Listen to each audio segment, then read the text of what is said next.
Hi, welcome. In this video, I'd like to discuss the issue of counter surfing, where a dog will actually get up onto a counter with its front feet and grab things off the counter related to food, items, objects.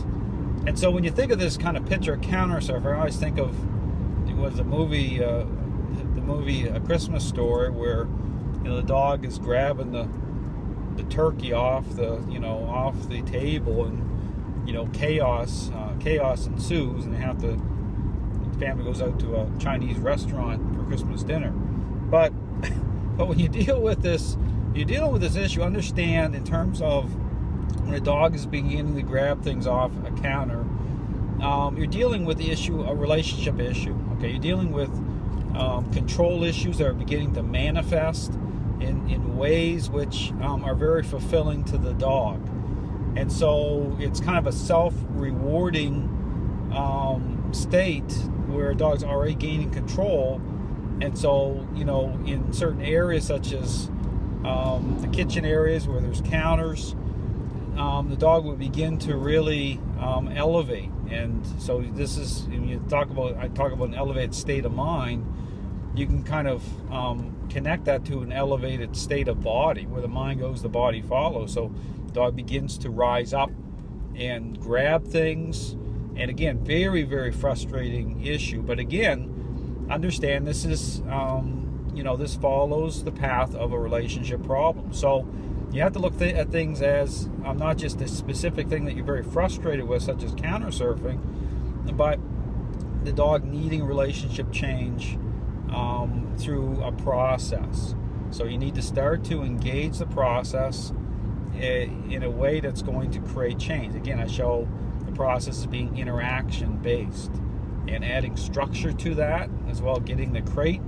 Again, when you think about the crate, don't try not to look at the crate as punishing the dog. That's not how I use the crate. Utilize the crate. I utilize the crate to help to create structure so the dog doesn't have opportunities to engage in activities like counter surfing as I'm beginning to create change. So you have to get that structure in place so that if I'm, say, really focused or busy and my attention is kind of drawn away from bringing the dog under some little bit of method and engaging the dog that way and kind of being a little more vigilant, I'll crate the dog for maybe half an hour or an hour where it could be a busier part of my day.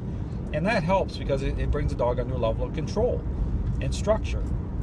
Okay, it gives me an opportunity to be a little more vigilant so I can start to interact with the dog in a very specific way that's going to begin to impact this state of mind. And so following impacting this state of mind and then going into this whole specific issue of counter surfing, what you want to do is near these areas, okay, begin to bring the dog under the relational method, okay, through interaction. And you'll see in my videos using the push-pull method. But through these areas right close to these counters, what you want to do is not just do the push-pull method, okay, bring the dog into these areas, but follow up with bring the dog into a down position as well. So immediately when you do the push-pull, you create a really good, moment of influences coming over the dog. Then continue to assert influence and bring the dog into a down position right near those counters. And we want to do it over and over again as its own little exercise to begin to create a different association in those areas. Basically what you're doing is you're leaving a residual effect saying, hey, I own those areas, I'm in control, and it begins to really impact the dog's state of mind, begins to lower that state of mind down. So when you think about lowering the state of mind, kind of think of the body lowering as well. So that whole elevation issue begins to drop off and diminish as you begin to engage the dog this way. So it's a process where you have to be very intentional. You need that structure in place so that the dog doesn't have opportunities to engage in counter surfing. Because here's the thing, when the dog has control and you begin to engage in this process, the dog knows what you're doing. They're like, okay, Dale's starting to take control here, and the dog's going to try to make up the difference. In fact, they'll seek out that which they have gained the most fulfillment through. And so they'll try to become more desperate, okay, with counter surfing to kind of make up the difference, to try to kind of push back a little bit. And this is why it's so important to have that structure in place, so I can use the crate to help to really build a real integrity in the process, so I can begin to affect change. So again, counter surfing, totally fixable.